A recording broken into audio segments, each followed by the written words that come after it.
بسم الله الرحمن الرحیم. امریکایان د هغه سولې په لټه کې دي چې د دوی په باور د لسیزو د قربانیو ارزښت ولري. ښاغلی خلیلزاد چې د اروپایي هیوادونو په سفر وتی و، هڅه کوله د افغان سولې په هکله دغه هیوادونو مسؤلینو ته معلومات ورکړي. د ناټو له سرمشري سره یې وکتله، هغلته د ټویټ پر اساس چې معلومات یې ورکړي، د ویلي چې د ناټو امریکا ماموریت ګډ دی او دوی هڅه کوي چې ژمن اوسي د یو اخلاصمند بین الافغاني سولې دپاره او د هغه ملاتړ وکړي. د دوی په باور باندې داسې یو سوله به افغانستان ته ومني دوی چې په هغه کې د لسیزو قربانیو ارزښتونه او همدارنګه د لسیزو د هڅو د ارزښت ولري. دا چې ښاغلی خلیلزاد نن کابل ته هم راځي او احتمالا دی به د اپریل په 4 اووم پړاو خبرې طالبانو سره پیل کړي. په دې ټولو خبرو اترو، په دې ټولو جریاناتو بهیرونو کې تر ټولو حساسې مسلې بین الافغاني خبرې او همدارنګه د کابل او واشنګټن اړیکې دي. په داسې مقطع کې چې د کابل او واشنګټن اړیکې د ښاغلي محب تر څرګندونې وروسته چې د ښاغلي خلیلزاد په هکله اعتراض درلوده ډېرې ښې نه برېښي. په دغسې مقطع کې به ښاغلی خلیلزاد د کابل ته د ویل لپاره څه ولري؟ دی به د سولې په هکله کوم نوښتونه وکړي او د اپریل په 4 چې دی له طالبانو سره بیا کینی، هلته به د خبرو محتوا او اجنډا څه وي؟ دا ځل به افغان حکومت د ښاغلي خلیلزاد د هڅو ملاتړ وکړي او که نه؟ آیا دا چې بالاخره ښاغلی خلیلزاد به افغان حکومت قانع او د ځان ملګری کړي په دغه پروسه کې او که نه؟ همدارنګه دا چې ښاغلی خلیلزاد کابل ته راځي، ممکن له ګڼو افغان سیاسونو او ولسمشر غني سره هم وګوري، د حکومت مسؤلینو سره هم وګوري. اخواته یو شمېر سیاسون په دې هڅه کې دي چې یو ځل بیا د مسکو د ناستې په څېر یو بله بین الافغاني ناسته د اپریل په 14 په دوحه کې ترتیب کړي. احتمالا هڅې دا دي چې د افغان حکومت استازي هم په هغې ګډون وکړي، خو تر اوسه حکومت مثبت ځواب نه دی ورکړی. دا ناسته د ښاغلي خلیلزاد ناسته، د ښاغلي خلیلزاد راتګ کابل ته، دا ټول به څومره یو بل سره همغږي او مطلوبه نتیجه به افغانانو ته ولري؟ سلام، وختم بخیر. تودو بحثونو خپرونه زه میرویس سانکزی ته وړاندې کوم. درې محترم مېلمانه به راسره په دې مسله بحث وکړي. اوس مهال سره دوه قدرمن مېلمانه په سټډیو کې حضور لري. د ولسمشرۍ پخوانی سلاکار ښاغلی شهزاده مسعود او ژورنالست او شنونکی ښاغلی ډاکټر نبی مصداق. بخیر راغلی، ښه راغلاست. ښاغلی مسعود، خلیلزاد دا ځل کابل ته د ویل دپاره څه لري؟ دی چې راغی نن یا راځي نن او دی به نوي څه ولري د افغان حکومت دپاره؟ به دی به کومو کوششونو په لټه کې کابل ته راشي؟ بسم الله الرحمن الرحیم. ستانکزی صاحب سلام تاسو ته، جناب مصداق صاحب ته، د تلویزیون ټولو کتونکو ته سلامونه او نیکې هیلې. زه فکر کوم چې د تیر په پرتله دا پړاو به د خلیلزاد صاحب سفر یو څه ډېر با اهمیت دی. هغه په دې معنا باندې چې په تیر پړاو کې جناب خلیلزاد صاحب چې کوم مذاکرات د طالبانو سره درلودل چې ډېرې ورځې یې دربار ونیولې، زه فکر کوم چې دغه ټول مسایل به د افغانستان د حکومت سره د افغانستان د سیاسیونو سره شریکي او بیا په عین زمان کې چې دی د اپریل په اوایلو کې بیا د طالبانو سره مذاکرات لري. په تعقیب د هغه لکه چې تاسو ورته اشاره درلودله، بیا د بین الافغاني مذاکراتو خبره ده. زما په ان باندې به ډېر فوکس په دې باندې چې پخوا هم ډاکټر صاحب خلیلزاد خبره کړې وه چې تر ټولو نه اوس مهمه دا ده چې په افغانانو کې یو ملي اجماع جوړه شي او د یو ملي چتر لاندې بین الافغاني تفاهم ته ورداخل شي. زه امید کوم چې هغه کارونه چې کوم په ډاکټر صاحب زلمي خلیلزاد پر ارتباط لري چې تر ډېر حده یې کړي دي، اوس داسې معلومیږي چې یو نړیواله اجماع تقریبا دقیقا. ولې د دا سفر په داسې یو مرحله کې ده چې تر پخوانۍ هغې ډېره حساسه ده. کابل ګیلمن برېښېدله ده څخه او دلته خبرې هم ډېرې مخکې تللې دي. افغانان هم یو څه مشکوک شوي دي د خبرو پر پروسه باندې. ښاغلی خلیلزاد به وتوانېږي چې حکومت دغه ګیلې رفع کړي، قانع یې کړي او بالاخره هغه څه چې ده پخوا ویلي و چې یو قوي ټیم باید جوړ شي، بیل ټیم باید جوړ شي، افغان حکومت د هغې په ځواب کې ورته مثبت څه ولري؟ زه فکر کوم چې تر بل هر وخت نه اوس په کار دا ده چې حکومت له ډېر هوش نه کار واخلي. هغه په دې معنا باندې چې د سولې خبرې اوس ډېرې هیلهمندۍ پیدا کړي دي. زه امید کوم چې دا اوس چې زه ته خبرې کوو یا نن یا سبا حکومت دغه نتیجې ته ورسیږي چې خپل پلاوی په همدغه ملي ټیم کې شامل کړي چې د دوحې په غونډه کې برخه واخلي. زما په ان باندې به د ډاکټر صاحب زلمي خلیلزاد باوجود دغه ټولو ګزارشاتو چې د حکومت سره به شریکي د سیاسیونو سره تاکید به لکه د پخوا په شان دی چې حکومت خپل پلاوی باید په د دوحې په غونډه کې واستوي. یعنې د ښاغلي خلیلزاد تاکید به هم دغه وي چې د مسکو د ناستې په تعقیب په دوحه کې چې کومه ناسته د افغان سیاسیونو او طالبانو ترمنځ جوړېږي، حکومت باید خپل پلاوی په دغې کې مدغم کړي، په دغې کې مدغم کړي. ځکه چې اوس دلته یو مشکل ده جناب ستانکزی صاحب چې د اورېدونکي په دې باندې ښه پوه سي. منایز د حکومت طالب خبرې نه کوي. د احزابو سره د نورو مستقلو شخصیتونو سره مذاکرات یو پړاو وکړ په مسکو کې، دوم پړاو به په دوحه کې کیږي. زه امیدواره یم چې حکومت دا ځل دغه طلایي چانس د لاسه ورنه کړي او خپل پلاوی وټاکي او په دغه ملي کمیسیون کې چې افغانستان شموله یو پلاوی به دې کې شامل کړي او تر څو د طالبانو سره موږ خبرې وکړو، ځکه دا ځل خبرې د مسکو په پرتله به ډېر غټ توپیر ولري. یعنې دا ځل به موږ په عملي لارو باندې فقط د اپریل په 4 احتمالا د اپریل په 4 ښاغلی خلیلزاد د طالبانو سره کینی وم پړاو خبرې پیلوي او د په 14 افغان سیاسون چې ممکن تاسو پکې وایي هغلته بیا طالبانو سره کینی او خبرې کوي، دواړه سره همغږۍ کې روان دي. طبعا د خلیلزاد صاحب کوشش هم دغه ده چې د یو خانه باید د همغږي د پخوانۍ هم دا ویل چې دا باید پیدا سي، د بلې خانه د موږ خپل سیاسي مشران هم په دغه کوشش کې دي، په دغه کوشش ډېر زیات جدي کړی ده چې نن او سبا د حکومت سره یو تفاهم ته ورسیږي او یو افغانستان شموله ټیم جوړ کړي چې تر څو د دوحه کې یعنې بالاخره د خلیلزاد دا ځل راتګ کابل ته پر یو اساسي ماموریت راڅرخي، هغه دا چې افغان حکومت قانع کړي چې خبرو ته ورګډ شي او په دغه ټیم کې ورګډ شي. یو خو دا و چې پخوا هم حکومت دا خبرې کولې چې دا خبرې د پردې شاته کېږي، موږ د هېڅ نه خبر، اما ډېر جګپوړي امریکایي چارواکي ویلي چې هر خبرې چې شوي دي د طالبانو سره د افغانستان حکومت په جریان کې وو، یعنې هغه موږ په جریان کې اچولی ده. دا ځل به هم د تیر خبرو جریان هم ورسره شریکي او بیا په عین زمان کې ډېر تاکید په دا باندې وکړي چې مهم پړاو چې دا هغه بین الافغاني تفاهم ده چې په هغې کې حکومت دا ځل محروم پاتې نه شي. حکومت خپل ډېره مننه. کور ودان د پوهنتون استاد ښاغلی سید خالد سعادت، په خیر راغلی. ښه راغلاست تاسو هم. ښاغلی مصداق، ناټو او خلیلزاد دواړه کله چې ناټو سره منشي مو سره ګوري، بیا کله چې ټویټ کوي دوی وایي چې د اخلاصمند بین الافغاني سولې څخه ملاتړ کوو. دغه بین الافغاني سوله چې پر یو جنجالي سوژې اوښتې ده، حکومت ګیلمن کې د دې څخه د ښاغلي خلیلزاد تعریف څه دی؟ آیا دغه یوازې هغه سیاسون هدف دی چې طالبانو سره کینی او حکومت هم د سیاسونو تر چتر لاندې، یا دې ته ژمن دي امریکایان چې حکومت له طالبانو سره کینی؟ د بین الافغاني ډیالوګ څخه د امریکایانو تعریف څه دی؟ بسم الله الرحمن الرحیم. سلام ستانکزی صاحب تاسو ته او د میز ډیرو محترمو ګډونوالو ته او ټولو لیدونکو اوریدونکو ته وړاندې کوم. ګوره دا درې اړخیزې خبرې دي، طالب او امریکا او د طالب او د افغانستان د حکومت. د طالب او امریکا ترمنځ 14 ورځې شاوخوا خبرې وشوې او موافقه سره کړې ده، خو تړون یې نه دی امضا کړی چې طالب به القاعده او یو بل څوک نه پرېږدي چې امریکا یا د دوی نورو دوستانو ته خطر پیښ کړي او امریکا به د خپل عسکرو په وتلو باندې فکر وکړي. د افغانستان سره د خبرې د صلح په باره کې دي او د دې صلح په باره کې طالب باید د افغانستان د حکومت سره کینی. دا باید دی چې دې خوا نه موږ مطرح کوو. آیا امریکایانو ته هم دا باید مهمه دی که نه؟ ځکه هغوی هېڅ کله په صراحت سره ونه ویلې چې حکومت به کینی، خصوصا په دې وروستیو کې هغوی ویل چې بین الافغاني خبرې خو دا هم دي چې سیاسون له طالبانو سره کینی، دا هم دي چې یو بله ډله له طالبانو سره کینی. امریکایان دغه حکومت ته د خبرو ته د رسمي ورګډېدو لپاره لیواله دي که نه؟ تر اوسه خو د خپل پامپیو وزیر خارجه د امریکې او څو تنو نورو دا خبره تکرارا ویلې ده چې طالبان په هر صورت سره چې کینی باید حکومت سره مخامخ کینی او په صلح باندې خبرې وکړي. دا په واضح ده.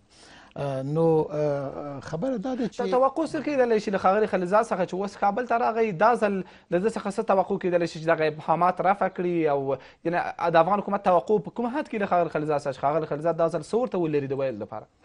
ښاغلي خلیلزاد 12 ورځې د طالبانو سره خبرې وکړي او د هغه نه وروسته د رئیس جمهور ته یې 6 دقیقې معلومات ورکړو چې دا په هیڅ صورت سره کفایت نه کولو او بیا د هغه نه وروسته د محب خبرې وي چې د پردې تر شا نورې خبرې هم روانې وي او هغه تر اوسه پورې هم عکس العمل دلته په افغانستان کې او په امریکې کې روان ده. نو دا ځل خلیلزاد به حکومت ته به مکمل معلومات د ورکولو موقع ده چې د طالبانو سره څه ویلي دي او کومې نتیجې ته دوی رسیدلی دي او د طالبانو موقف د حکومت په برخه کې څه ده. آیا دوی حاضر دي چې دغه د حکومت سره هم دوی کینی دا خبرې وکړي او که دوی غواړي چې حکومت هم یو سیاسي حزب په صفت سره ومني چې د نورو ترڅنګ ولاړ شي او دوی سره قطر کې خبرې وکړي. د هغه سیاسي پلاوي چې مسکو کې ګډون کړی و له متعددو غړو سره موږ دغه میز کې بحث درلود. یو ښاغلی وزیر صاحب وایي چې ده ویلې چې د دوی هڅې دا ولې یا د پخواني ولسمشر هڅې هم دا ولې چې حکومت په یو ډول نه یو ډول دغه پلاوي کې خپل کسان ولري. دا ځل توقع بیخي زیاته ده. حتی ځینې کسان ویلي چې حکومت ورسره په شفاهي توګه هوکړه هم کړی چې ځینې کسان په دغه هیات کې ولیږي. اخوا د دوی توقع دا هم ده چې ښاغلی خلیلزاد ممکن فشار یې دغه وي چې په دغه پلاوي کې حد اقل خپل استازي حکومت ولیږي. آیا حکومت به حاضر شي د سیاسیونو تر چتر لاندې طالبانو سره خبرې ته کښیني؟ زما خپل نظر دا ده چې یعنی حکومت یو حزب یو سیاسي حزب نه ده، حکومت یوه ډله نه ده. دا یو حکومت ده د خلکو په رای راغلی ده، دنیا یې په پیژني او دوی غواړي چې مستقیم د طالبانو سره په خبرو کې شي. او که د صلح د شورا نه څو نفره لاړ شي یا نور څوک لاړ شي، دا به د حکومت ګډون په خپله د حکومت ګډون نه وي. نو زه فکر کوم چې حکومت لیواله ده چې اول د طالبانو سره کینی، دوی طالبانو سره یو مرحلې ته ورسیږي چې د هغه نه وروسته بیا وکولی شي چې په دغسې بین الافغاني معلومات سطحي معلومات دي، نو طبعا چې هغه ممکن همدا دقیق هم ووسي، ولا معلومات دي چې په هېڅ صورت طالبان حاضر نه دي په دغه مقطع کې له حکومت سره کینی، ولا حاضر دي چې سیاسونو سره سیاسونو کینی.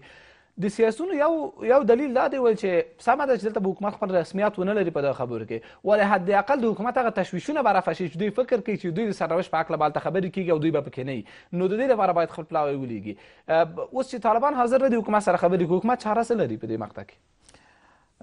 خو د دغې 14مې د غونډې لپاره د قطر یو نماینده راغلو دلته کابل ته، د سیاسیونو سره او د حکومت سره خبرې وکړي. موږ نه پوهېږو چې تفصیل نه موږ نه پوهېږو چې کومې مرحلې ته د قطر د هیواد یا طالبانو د قطر د هیواد موږ نه پوهېږو چې دوی په کومې فیصلې ته سره ورسېدل، او که حکومت ورسره منلي وي چې دوی به هم یو څو نفره ولیږي نو هغه به بېله خبره وي. زما په خپله حدس دا ده چې حکومت غواړي چې د طالبانو سره یوې مفاهمې ته اول ورسیږي، د هغه نه وروسته بیا په داسې بین الافغاني ډلو کې برخه واخلي. کله چې ګورو چې د 14 ورځو ګزارش ولسمشر ته 6 دقیقو کې ورکول کېږي، کله چې ګورو چې ښاغلی موهب وایي چې اصلا هڅه نه کېږي، فشار نه راوړل کېږي چې حکومت دخیل شي د ښاغلي خلیلزاد ماموریت کې، فکر کوئ د ښاغلي خلیلزاد د ماموریت په دغه فصل کې چې سر له تېرې اونۍ راپیل شوی دی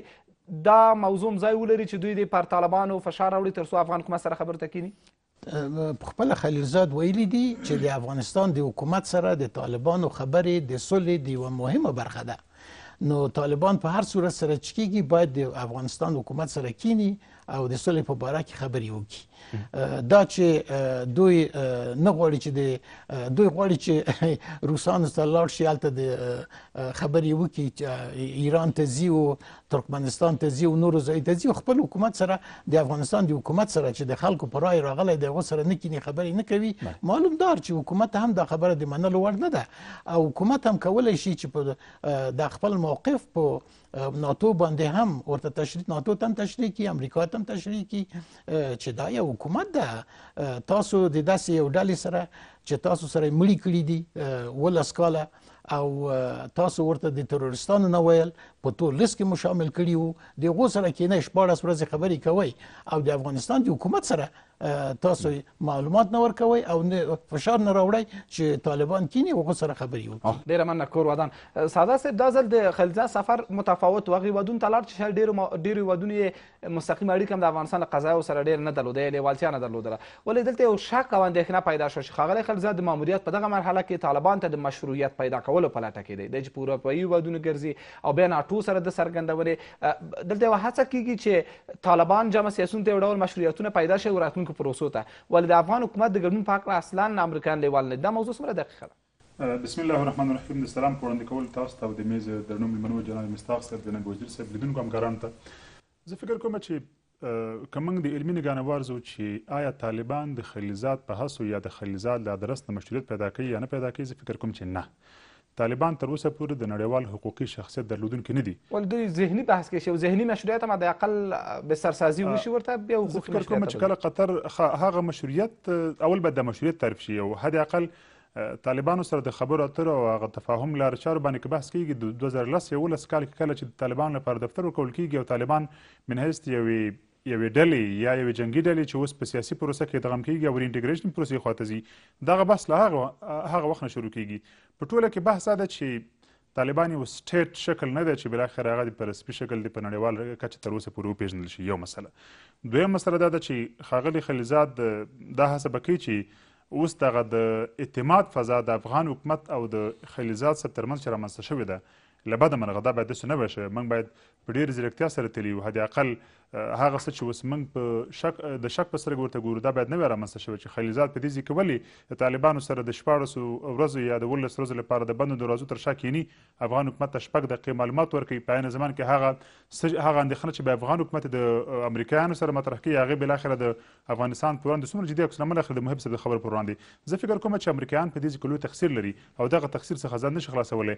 یعنی اصلي هدف دا دی که چېرته افغان حکومت تر اخره پورې سایډ ته پاتې شي تر اخره پورې له خبرو څخه محروم پاتې شي دلته دغه خبرې مشروعیت د لاسه ورکړي دا تفاهم بالاخره د یو سوال سره مخامخ کېږي چې هغه خپله مشروعیت د لاسه ورکړي. خلیلزاد په ګډون د امریکایانو په اظهاراتو کې ډېر وضاحت او صراحت نه لیدل کېږي. یعنې داسې یو خبره کوي چې هغه خپل ذات کې څو تعبیر او تفسیر درلودلی شي. یو له هغه خبره دا دی وایي موږ داسې اصولو ته متحد یاستو چې د لسیزو د قربانۍ ارزښت ولري. سمه ده دا اصول هغه هم کېدلی شي چې هېڅ حکومت پکې نه وي ټول سیاسون راشي طالبان راشي او بالاخره هماغه د لنډمهاله ادارې طرح عملي شي. دا هم کېدلی شي یو له انتخابو ووسي. امریکایانو ته دا مهمه ده چې یوازې د هغوی د لسیزو قربانۍ ارزښت ولري یا نه د افغانستان د حکومت او د نظام د سرنوشت په هکله هم اندېښنه لري. د جنګ د اړخ کوارزو امریکایانو لپاره په ټولو جګړو کې نه یوازې د افغانستان په جګړه کې په عربي نړۍ کې دوی ښکېل دي په سوریه کې دوی ښکېل دي په اوکراین کې حتی د کوریاګانو جګړو څخه او د جنوبي امریکا د جګړو څخه تاسو راواخلئ او په افریقا کې څومره امریکایان چې په جګړو کې ښکېل دي خصوص ناماسورو جګړو کې بدون له شک څخه چې امریکایانو ته خپلې ګټې مهمې دي خپلې ملي منافع مهمې دي. د افغانستان په سوله کې د ځان لپاره ملي منافع ګوري په جګړه کې هم ګوري. عین مسله چې اوس تکرارېږي د افغانستان د حکومت سره له بده مرغه موږ د ژنیو مذاکرات وکړل په 1989 کلونو کې دغه مذاکره مخکې لاړله د افغانستان د حکومت د نه موجودیت پر اساس باندې بالاخره دا سبوتاژ شو هغه څه چې موږ باندې وشول چې موږ نه غوښتل. عین سناریو زه فکر کوم اوس روانه ده. امریکایانو لپاره دا مهمه تر څو د جګړې نوعیت دې ځای کې بدل شي. دغه نوعیت په 2014 کال کې یو قسم په 2009 کال کې بیخي بل قسم په 2001 کال کې بل قسم.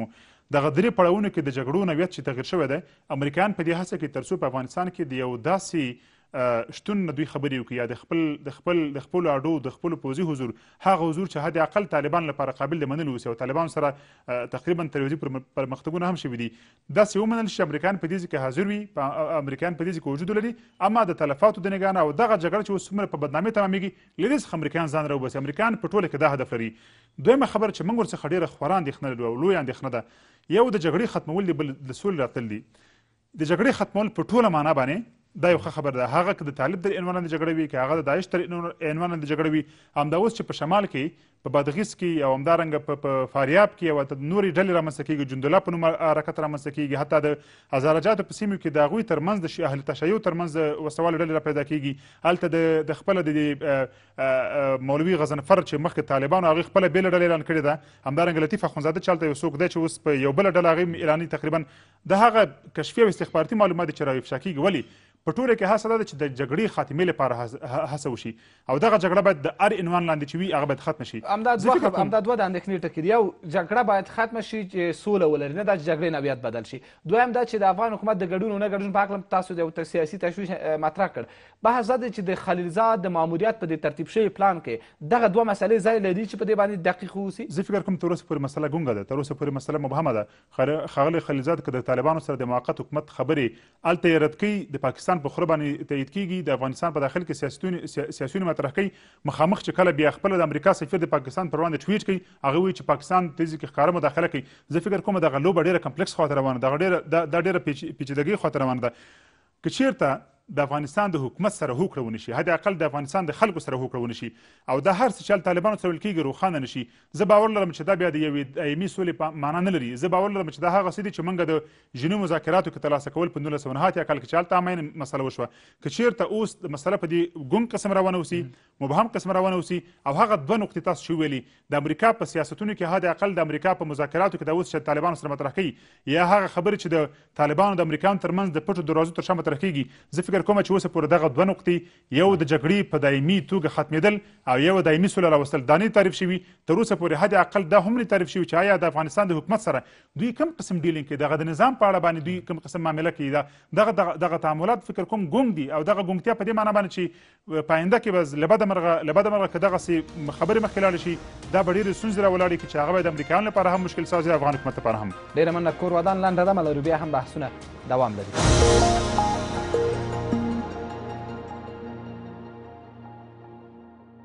بیا هم ښه راغلاست. ښاغلی مسعود تشویش نه لرئ د خبرو د پټوالي څخه منحیز هغه کس چې ګډون مې کړی په ماسکو کې دغه پروسه کې یو ډول د یو سیاسي ټیم له ادرسه داخل یاست یعنې کله چې دلته خبره کېږي د سولې رښتیا موږ هغه د خط آخر ته رسېدلي یو خو په دې نه پوهېږو چې د دې وروسته به څه کېږي. هېڅ کله چا په وضاحت سره خبر ونه کړه چې د افغان حکومت سرنوشت به څه کېږي. هېڅ کله چا په وضاحت سره ونه ویلي چې طالبان راتګ یعنې په څه ډول په موقت حکومت کې په انتخاباتو کې په څه ډول یعنې کار ډېر مخکې تللی دی خو وضاحت موجود نه دی. دغه وضاحت ولې نه دی رامنځته شوی؟ ښاغلی خلیزاد بل پړاو خبرو ته ځي د طالبان سره بل پړاو خبرو ته کینی تاسې دویم پړاو خبرو ته ځئ طالبان سره کینی خو تر اوسه چا ونه ویلي چې تر دغه حده پورې څه وشوله چې تر دې وروسته موږ نورې خبرې مخته بیږو. ګورئ جناب ستانکزی صاحب اول خو د حکومت او د امریکایانو په خبرو کې ښکاره یو تضاد معلومیږي. ما څو ورځې مخکې د امریکې د بهرنیو چارو د وزیر د خولې نه دا خبرې واورېدلې چې موږ څومره مذاکرات د طالبانو سره کړي دي د افغانستان حکومت په جریان کې اچولی ده. دلته مخکې مصداق صاحب ویل چې 6 دقیقې خبرې شوي دي. زه نه پوهېږم چې امریکایان رښتیا وایي او که حکومت رښتیا وایي. دا نورې کومې مسلې چې دي جناب ستانکزی صاحب دا زه د خپلو سترګو لیدلی حال درته وایم. د ماسکو په ناسته کې چې څومره ګډونوالو چې د کابل د خوا نه تللي وو هغوی په دې باندې هم ټینګار کوو چې یو اړخ د قضیې حکومت او حکومت باید په راتلونکي مذاکراتو کې شامل شي. دا د 17 کالو لاسته راوړنې په دغه باندې هر افغان هلته که مشر وو که کشر وو په تفصیل خبرې کړي دي. زه فکر کوم چې دا چې د امریکایانو او طالبانو ترمنځ څومره خبرې شوي دي زه باور لرم چې ډېرې خبرې به شوي دا 2 خبرې به هم نه وي چې دا موږ وایو چې په 2 خبرې 14 ورځې خبرې دا ډېرې کافي خبرې دي. ما ته چې ډېرې مهمې دي هغه د افغانانو خپل منځي خبرې دي چې دغه یو طلایي چانس ته اوس ما درته ویلې دا ما د اورېدو نه زه دا خبره ته کوم خدای دې وکړي چې طالبان مستقیما د حکومت سره خبرې وکړي ښه خبره ده موږ سوله ته لیواله یو. اما تر کوم ځای چې زه پوهېږم طالبان مستقیما د حکومت سره منایز د حکومت خبرې نه کوي هېڅ کله نه کوي. د موقف نه خو دغسې ښکارېده د موقف نه دغسې ښکاري چې منایز د حکومت دوی خبرې نه کوي. اما موږ وایو موږ دا ټینګار پخوا هم کړی اوس هم کوو چې حکومت یو لوری د قضیې ده. اوس د حکومت د افغانستان د ملي ګټو په خاطر باندې خپل استازي د په دغه ټیم کې شامل کی دا به داسې نه وي چې دغه د دوحې غونډه به سرنوشت سازه غونډه وي ځکه به ټول مسایل حل کیږي. دا د 40 کالو جګړه ده دا به نه اولنۍ غونډې نه به اخرنۍ غونډې نور پړاوونه به هم لري. زه د افغانستان د حکومت په ګټه باندې دا وینم چې خپل پلاوی باید دغه کې شامل د سیاسونو تر چتر لاندې د سیاسونو طبعا. ولې یو بله مسله یاده شوه مصداق صاحب ویل چې حکومت د پرستیج لري او څنګه کېدلی شي چې د یو ګوند په حیث یا د یو سیاسي ډلې په حیث باندې یو بل سیاسي ګروپ کې مدغم شي ولاړ شي هلته حضور عمومي. حکومت خو اوس هم په خپل ځای باندې حکومت ته لاړ دی چې خپل استازي د ولیږي د طالبانو دیدګانو د ځان خبر کړي ټول معلومات به ورته وشي ورسره شریک به هم کړي. داسې خو نه ده چې اوس دوی استازي لاړل ته د حکومت سقوط څه. زه فکر کوم چې د حکومت دپاره دا اوس یو ډېر ښه طلایي چانس ده چې د افغانستان د خلکو د هیلو سره سم د افغانستان د ملي ګټو سره سم خپل پلاوی په دې کې شامل کړي. او زه امید کوم چې حکومت اوس دغه نتیجې ته رسېدلی چې په نن او سبا کې خپل پلاوی وټاکي او په دغه ټیم کې شامل کړي. کله چې خبرو ته کینی مذاکرې ته څوک کیني طبعا داسې نه دی چې یوازې په تمه یې چې مذاکره څه ویل کېږي هغه طرف چې مذاکرې ته کیني هغه ځان سره مخکې هم یو څه لري یو مسوده لري یو طرحه لري چې د مقابل لوري د قناعت ورکول لپاره یا هغې دپاره یو څه وړاندې کوي هغوی دوی دپاره تر څو منځلارې یو پرېکړه پکې وشي. اوس ښاغلی خلیزاد حتما یو څه لري امریکا حتما یو پلان لري حد اقل ښه حکومت په خپل ځای افغان سیاسونو ته یې ولې دغه تشویشونه نه دي رفع کړي یعنې تاسې قانع یاست د ښاغلي خلیزاد د ماموریت سره چې هېڅ وضاحت پکې نه تاسو ته د اقل دغه نورو سیاسونو ته د اقل یو قناعت ورکړی دی چې موږ طالبان سره تر کومه حده مخکې ځو کوم مصري کرښې دي او کومه حده پورې مخکې نه ځو هر څه له تاسو هم پټ نه دي روان. ګورئ جناب ستانکزی صاحب زه منایز دی یو افغان دا درته ویلی شم حتی دغه نور کسانو چې په د ماسکو په غونډه کې شرکت کړی و چې هر څومره طالب او امریکا په خپل منځ کې خبرې وکړي بالاخره به خبره راځي په خپل افغانانو ته. دا د امریکایانو طالبانو دا خپل خبرې دي چې په څومره وخت کې به ووځي، بیا به افغانستان د نور ملکونو لپاره تهدید نه وي. اجنډا معلومه ده. تر هغې ایخوا ته زما په راتلونکي باندې، زما په سرنوشت باندې نه یوازې امریکا او طالب تصمیم نیولی شي، نه دا حق لري. زما په ان باندې دا حق د افغانستان د خلکو ده، د افغانستان د ولسونو ده، د افغانستان د همدغې عذاب او همدغې حکومت ده چې دا حکومت به شامل دی دغه مذاکراتي. دا تصمیم په خپل افغانان نیسي. دا ځلې ما درته ویل چې د ماسکو د غونډې په پرتله به دا ځلې به ډېرې واضح خبرې وشي په دوحه کې. ښاغلی خلیلزاد وم پړاو خبرې کوي، بل پړاو خبرې کوي او تېر ځل 14 ورځې خبرې وکړې چې هر ډول یې تحلیل کړي، سره فکر پرې وکړي. امکان نه لري چې یوازې اجنډا دغه دوه مسلې واوسي چې امریکایان څنګه او څه وخت وځي او طالبان څنګه تضمین ورکوي، ځکه دا ډېر هغه مسایل دي چې کېدلی شي د 3-4 ورځو په جریان کې دوی نسبي توافق ته ورسېږي. و د 14 ورځې خبرو غځېدا او د ځینو سرچینو له ادرسه چې ځینې خبرې ناتایج شوي ویل شوي چې هلته ډېر نور قصو باندې خبرې شوي دي. نو د خپل ذات کې تشویش نه دی چې بیا وخت کې به یوازې د سیاسي توافق ولکه موږ دې توافق ته رسېدلي یو، طالبان به دغسې راځي، نظام بڼه به دغسې تاسې منئ که نه، نو طبعا چې ډېر خلک به یې ومني. ګوره ما مخکې درته وویلې چې اوس دلته سوال ماته په خپله هم پیدا ده. دلته مصداق صاحب وویلې چې 6 دقیقې خبرې شوي دي، نورې نه دي شوي ورسره. اما ما د امریکایانو د ډېرو جګپوړو چارواکو نه دا خبره اورېدلې ده چې موږ چې څومره مذاکرات د طالبانو سره کړي، موږ د افغانستان حکومت په جریان کې اچولی، حتی سیاسیون هم نه دي ښودلي، وایي د افغانستان حکومت په جریان کې اچولی ده. دا ځلې چې دا نن تر کوم ځای پورې چې زه خبر یم، دا نن ډاکټر صاحب زلمی خلیلزاد کابل ته راځي او هدف یې هم دغه ده چې دی د ټولو مذاکراتو حکومت خبر کړي، سیاسیون خبر کړي، احزاب خبر کړي. دوه مشخص کسان اجنډا به مشخص یا شاید هم سري وي، ولې بیا هم په عمومي توګه که ووایو د اپریل پر 4 به ښاغلی خلیلزاد د طالبانو سره پر څه غږېږي؟ ستاسو تحلیل څه دی؟ د اپریل په 14 به تاسو له طالبانو سره پر څه غږېږي؟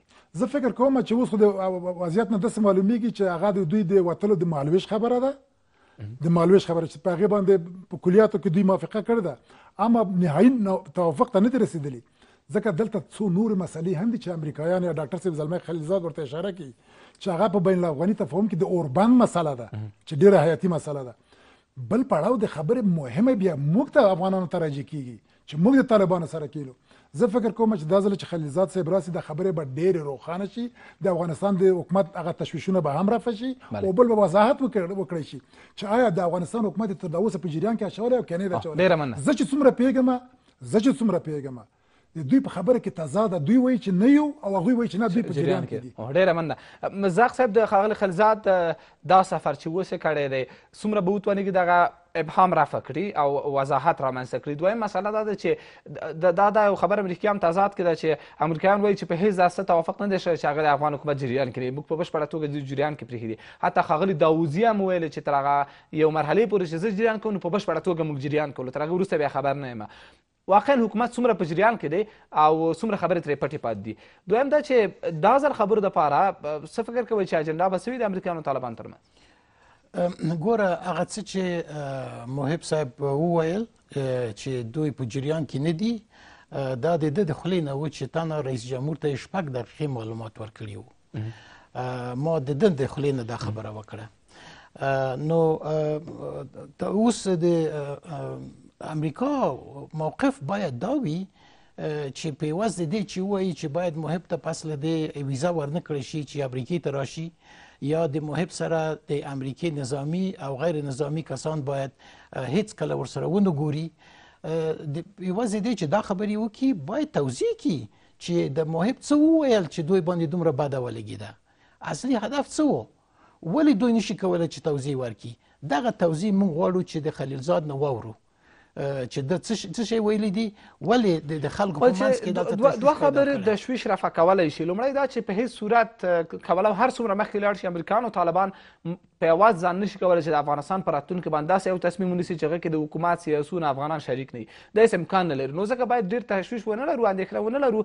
آخر به دا خبرې راځي همدې مرحلې ته چې افغانان باید له طالبانو سره او طالبان او افغانان ټول سره په ګډه کینی، افغان سیاسیون یا حکومت. فکر نه کوئ چې همدغه مسله په خپل ذات کې د تشویش رفع کوي چې نور پټ به داسې ونه شي چې د افغانانو په تاوان وي؟ نو خو بالاخره که دا خبرې چې طالبانو سره 14 ورځې دوام وکړو، که همداسې د افغانستان د حکومت سره په خبرې دوام وکړي، دا ټول ابهامات به رفع شي. خو مقصد دا ده چې خلیلزاد ته مسؤلیت دا ده چې دای په واضح ډول د افغانستان د خلکو په منځ کې دغه تشویش رفع کړي.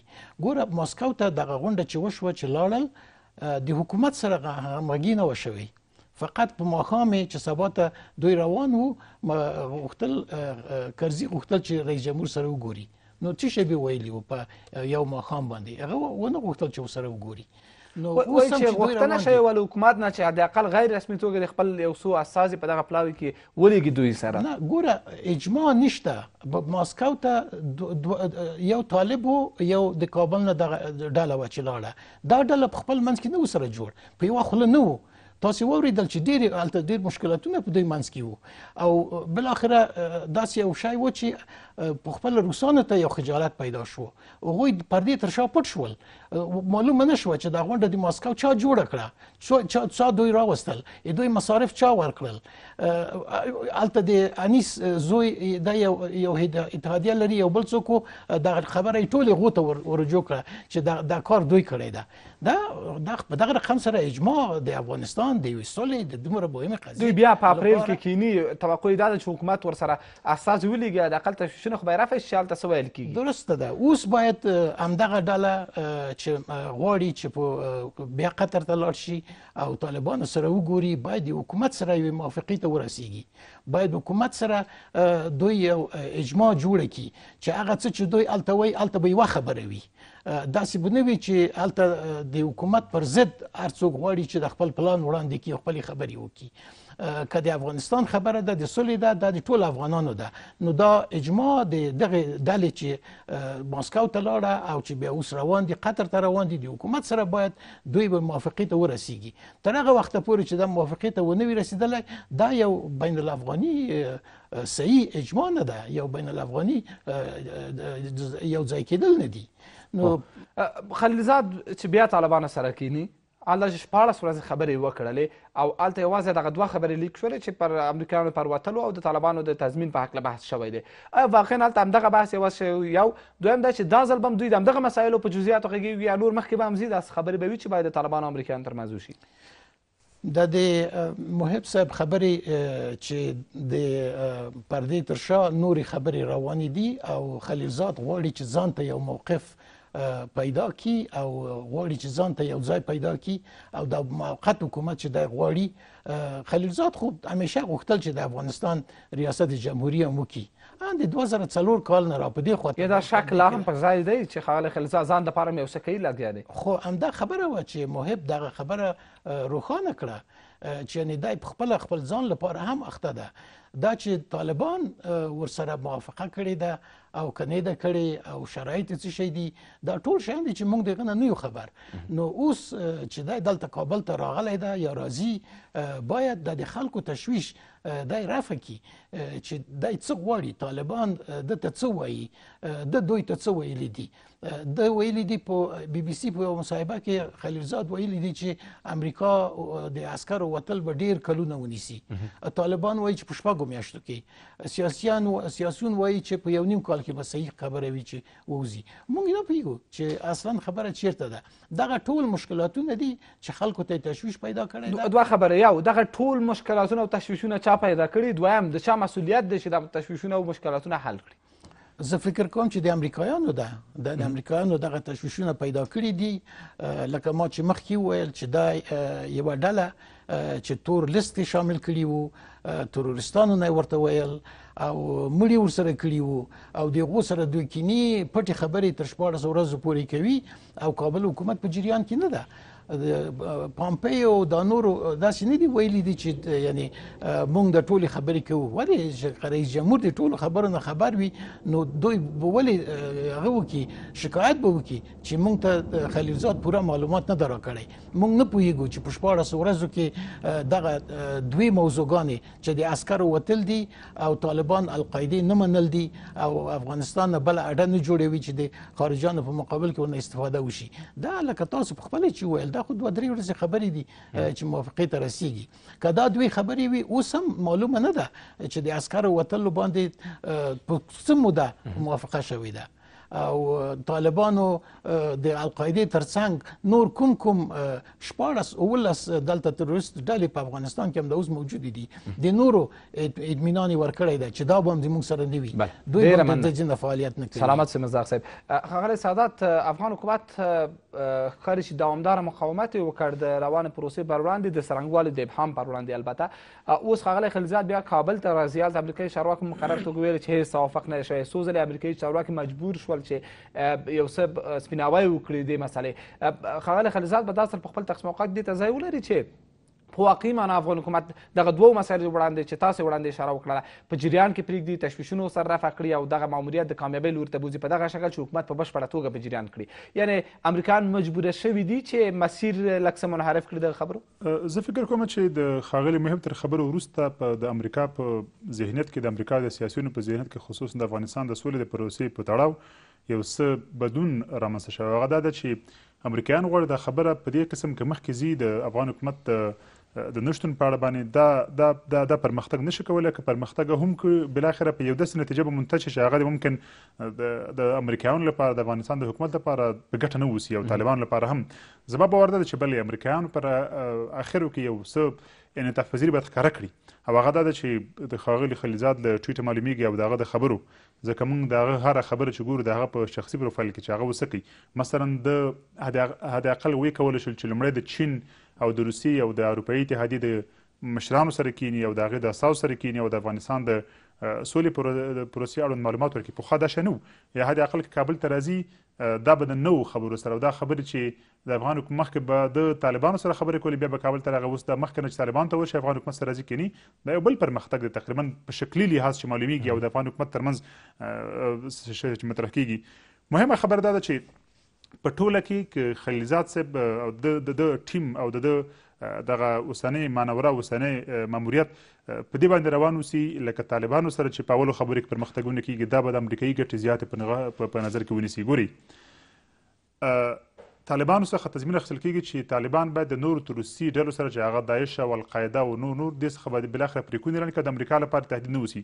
په دې کې په مطلق ډول په لومړي قدم کې د امریکا ګټې مطرح کیږي او دا هغه څه دي چې دې ته باید اشاره وشي. اوس په عین زمان کې د امریکایي حضور په اړه باندې هغه څه چې موږ اورو، هغه څه چې لیدل کیږي، طالبان به د یو قوي فشار لاندې راشي تر څو 2 یا 3 حد اقل 2 یا حد اکثر 3 اړې د امریکایانو ومني تر وخته پورې چې افغان حکومت په دې بهانه چې په دې کې د تروریستانو او نورو ډلو پر وړاندې جنګېږي، دا هغه څه دي چې بیا هم د امریکایي ګټې نغښتي. زه فکر کوم چې تر څو پورې چې په ټوله کې د دې سولې لپاره د سولې پروسې لپاره یو واحد تعریف ونه شي او دغه تعریف د خلیلزاد او د افغان حکومت ترمنځ یو مشترکه نقطه پیدا نه کړي، زه باور لرم چې دغه مستر انډرسټینډینګ امریکایان یا خلیلزاد څومره لیوالې د افغان سیاسونو هغه ناستو ته چې له طالبانو سره کوي په ماسکو کې وکړل او ممکن په 14 د اپریل په دوحه کې بیا وکړي. د ښاغلي مسعود اشاره وکړه چې امریکایان هم لیواله دي او شاید یو له تاکیدونو د ښاغلي خلیلزاد دا هم اوسي چې حکومت وایي چې حداقل په دغه سیاسي چتر کې هم دوی خپل استازي ولېږي. هغوی هم لیوالتیا لري دغسې یو لارې ته چې سیاسون لاړ شي طالبانو سره خبرې وکړي. امریکایان زه فکر کوم چې دوی له اول نه تر اخره پورې د افغانستان د خلکو خصوصا دغه سیاسیونو ترمنځ او طالبانو ترمنځ پر اړیکو او د داسې ناستو لپاره کوم جدي مخالفت نه ښکاره. ولې زموږ اندېښنه ده چې په سیاسي عرصه کې درسته خبره ده چې د افغانستان سیاستوالو ترمنځ او طالبانو ترمنځ ناستې کېږي دا پرمختګ اوسي، اما هغه څه چې تاثیر تر شا پرېږدي او هغه څه چې قاعده سازه قاعدې جوړوي یا قاعده سازه ډاکومنټ موږ لپاره جوړوي یا قاعده سازه برنامه موږ لپاره جوړوي، تر څو چې د افغان حکومت د خیالت پکې نه وي دا نه جوړیږي. که هر څومره سیاستوال لاړ شي او زموږ د اوس هغه مسله ده چې په هیڅ صورت طالبان حاضر نه دي حکومت سره منحیز حکومت کینی، چاره یې څه ده اوس؟ زه فکر کوم چې امریکایانو سره دوی وخت خبرې نه کولې، امریکایانو سره دوی د خبرو ته لپاره لیوالتیا نه ښکاره کوله او ډېر جدي اختلافات وو. زما باور ده چې ډېرې نور لارې چارې هم شته طالبان باندې فشارونه یا د پاکستان اوس خبره همدا ده که نه توقع دا وله چې امریکایان به فشار راوړي طالبان طبعا حاضرېږي دې لپاره چې افغان حکومت سره کیني. کله چې افغانستان حکومت دومره ناامیده شوی دی چې په وضاحت سره وایي چې امریکایان هغسې فشار نه راوړي چې طالبان حاضر کړي موږ سره خبرې ته کیني، یعنې معنا دا چې امریکایان هم فشار نه راوړي پر طالب چې د افغان حکومت سره کیني. فکر نه کوي بیا طالبان په خپل دریځ ټینګ پاتې کېږي؟ طالبان لپاره زه فکر کوم چې په خپل دریځ ټینګ پاتې کېدل هغوی لپاره هم نقص لري او دغه نواقص ممکن طالبان لپاره په لویه قربانۍ باندې تمام شي. په ټوله کې ما چې مخکې اشاره وکړه او ډاکټر صاحب مصداق چې دلته اوس هڅه دا روانه ده چې د امریکایي ګټو هغه هغه تقدموالی یا هغه مخکېوالی دا هغه څه دي چې ممکن طالبان او امریکایان په لومړي کې د امریکا د ګټو خوندیتابه لپاره یو څه وکړي، له هغې نه وروسته به دویم قدم افغانستان حکومت او د افغانستان د دولت ترمنځ خبرو ته راځي. او دا هغه څه دي چې باید روښانه شي. اوس چې امریکایان په مستقیم ډول یا هغه فشار چې باید دې ته طالبان واداره کړي یا یې جوړ کړي چې افغان حکومت خبرو سره کینی، دا هغه څه چې موږ هم غواړو. حد اقل یعنې طالبانو سره په نظامي عرصه کې، طالبانو سره په سیاسي عرصه کې امریکایان په دې ځای کې داسې لوبه کوي چې لومړي قدم کې بیا خپلې ګټې نغښتي او بالاخره طالبانو سره ممکن داسې یو تفاهم ته ورسېږي چې په دې کې د خپل حضور او پایان زمان کې هغه څه چې د امریکایي سیاستوالو د امریکایي حکومت غواړي هغه باید پلی شي.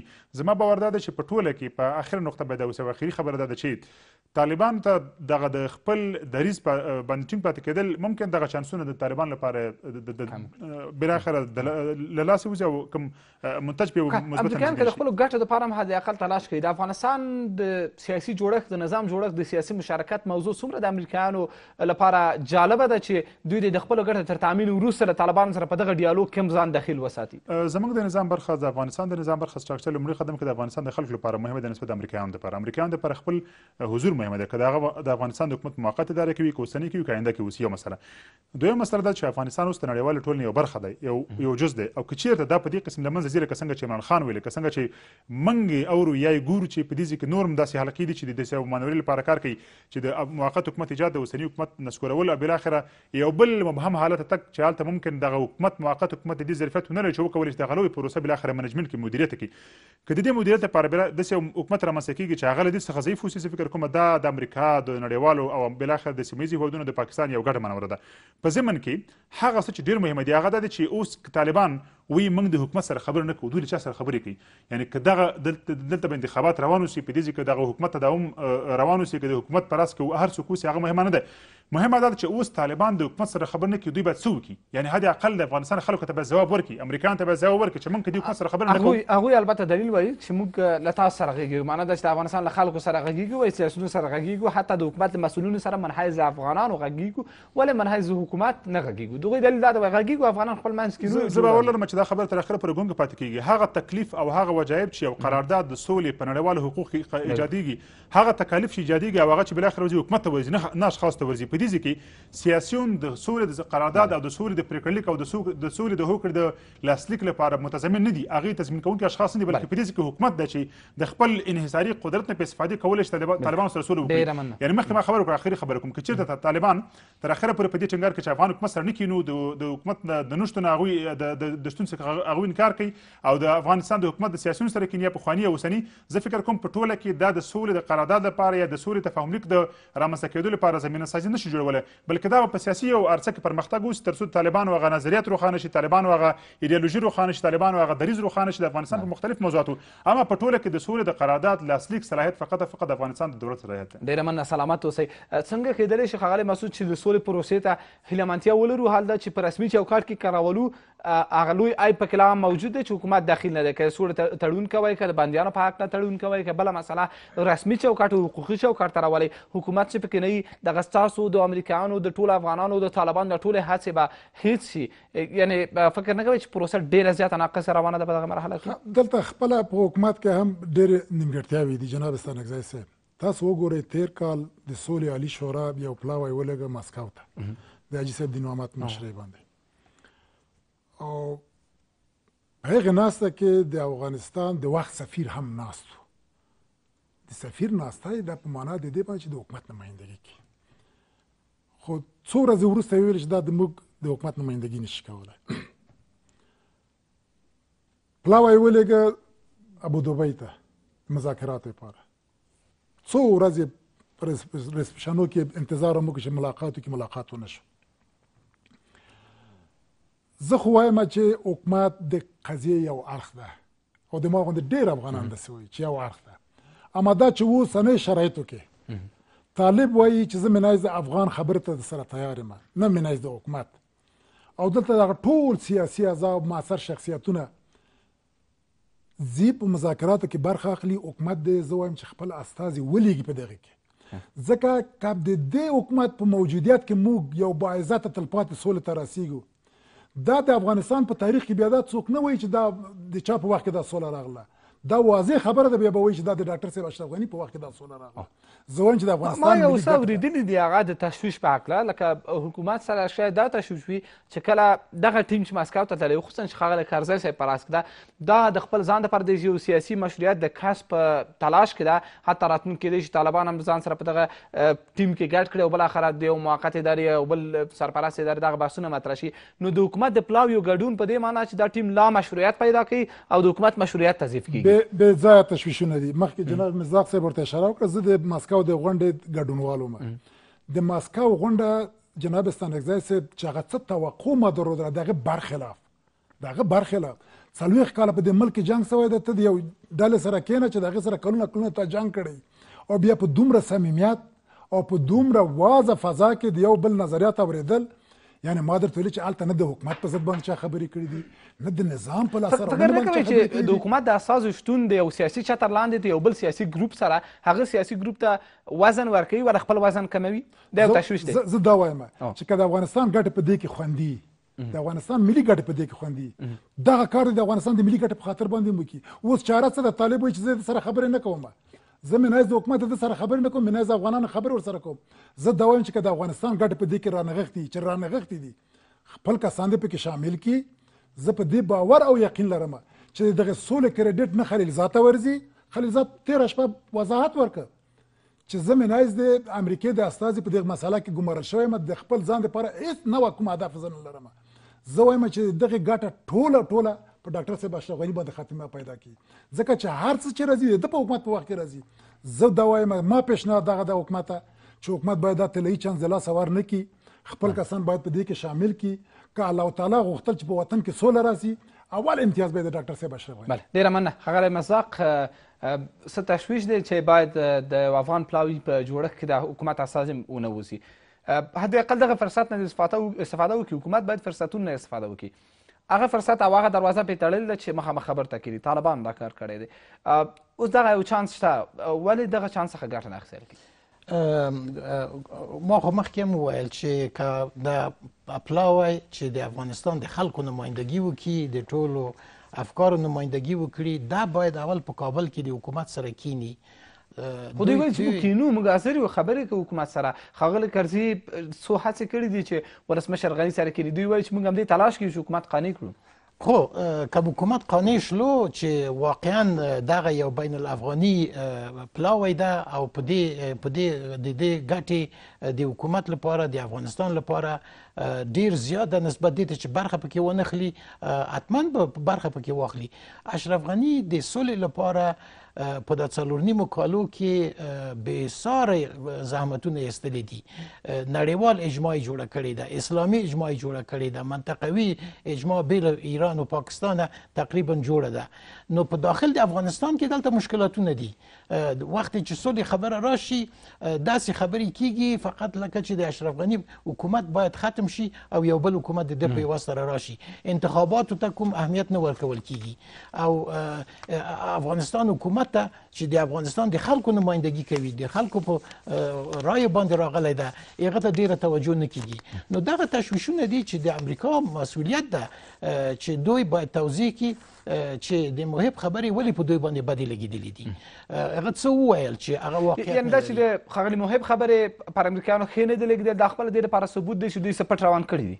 خو د دې نه هم داسې معلومیږي که نه وي نو اوس د خلیلزاد چې دلته راځي موږ ټول د ده نه دغه توقع لرو چې راته توضیح کړي چې ده دغه 14 ورځې څه خبرې کړي دي او ځان لپاره څه شی غواړي. سلامت صاحب، لنډ ساده صاحب، د امریکایانو یا د سیاسیونو یا د طالبانو پر مسؤلیتونو یا دندو وغږېدو چې باید دغسې وکړي. حکومت په دغه فرصت کې چې تقریبا بلاک حالت کې دی، د طالبانو سره خبرې نه کوي، امریکایانو سره اړیکې نه دي، حکومت څه مسؤلیتونه لري چې په دغه پروسه کې هم خپل شتون حتمي کړي، هم رول یقیني کړي او هم ترڅنګ یې پروسه داسې مسیر ته برابره کړي چې ملي ګټې پکې خوندي وي؟ که چېرته افغان حکومت مسؤلیت دا ده په دې مقطع او په دې حساسه مرحله کې چې اوس هغه څه چې د کنګل په حیث باندې پراته دي او د امریکا او د افغان حکومت ترمنځ د هغه د بې اعتمادۍ د فضا رامنځته کولو سبب شوی تر څو په دې کې انعطاف پذیري ښکاره کړي. یعنې که موږ د نړیوالو اړیکو په اډانه کې تعریف کړو په روان وضعیت کې حکومت پرمختګ نشي کولی امریکایانو سره، امریکا د قضیې مهم اړخ دی، نو بنا هغه اړخونه باید روښانه شي او حکومت باید په دې کې انعطاف پذیري ښکاره کړي. دویمه دا ده چې اوس په دې وخت کې د افغان حکومت لرې پاتې کېدل د افغان حکومت لپاره دا یو ډېر لوی سرخوږی دی او ډېر له ستونزو ورته ایجادوي. بالاخره د انتخاباتو راتلل یا د ولسمشر غني د دورې تکمیلېدل دا هغه څه چې په دې اړه باید یو لوی گفتمان افغان حکومت ایجاد کړي د خلکو سره، د نړیوالو سره، د امریکایانو سره، د سیاسیونو سره، حتی طالبانو دپاره دا زمین مسایل دی چې اوس افغان حکومت له دې څخه ویرېږي چې موږ که موقت حکومت ته ځو په دې ځای کې به لویې فاجعې رامنځته کېږي. احیانا که موږ د پاکستان د خبرو په تایید یا د عمران خان د خبرو په تایید کې مخکې ځو دا بالاخره د افغانستان د خلکو لپاره قابل منل نه دي. داسې یو نسخه رامنځته کول چې هم د سولې تضمین وکړي او زه فکر کوم دا صلاحیت حکومت لري، دا هغه مسؤلیت دی چې باید د افغان حکومت ترلاسه کړي. ډېره مننه. درې وړ مېلمنو څخه مننه کوم. د بحث موضوع مو د اروپا تر سفر وروسته ښاغلی خلیلزاد کابل ته راځي په داسې حال کې چې د حکومت او امریکایانو ترمنځ لا ګیلې په خپل ځای شته. دلته د وضاحت په هکله چې ښاغلي خلیلزاد طالبانو سره څه خبرې کړي او څه خبرې کوي افغان حکومت ګیلمن چې پوره معلومات نه ورکوي. ښاغلي خلیلزاد بیا کابل ته راغلی دی او دلته به د افغان حکومت سربیرې له سیاسیونو سره مو ګوري. د اپریل په 4مه به احتمالا دی له طالبانو سره بیا کیني. طالبانو او امریکایانو ترمنځ به دا ځل خبرې پرسوي. په 14مه افغان سیاسیون ځي قطر ته، هلته د طالبانو سره کیني. افغان پلاوی به د افغان حکومت پلاوی به په دغه سیاسي چتر لاندې ورګډ شي او د طالبانو سره به خبرې ته کیني او کنه د ښاغلي خلیلزاد د خبرو اترو د هڅو دا فصل به څومره نتیجه ولري. دا هم د بحث موضوع مېلمنو پرې بحث وکړ. تر بیا مو پاک الله.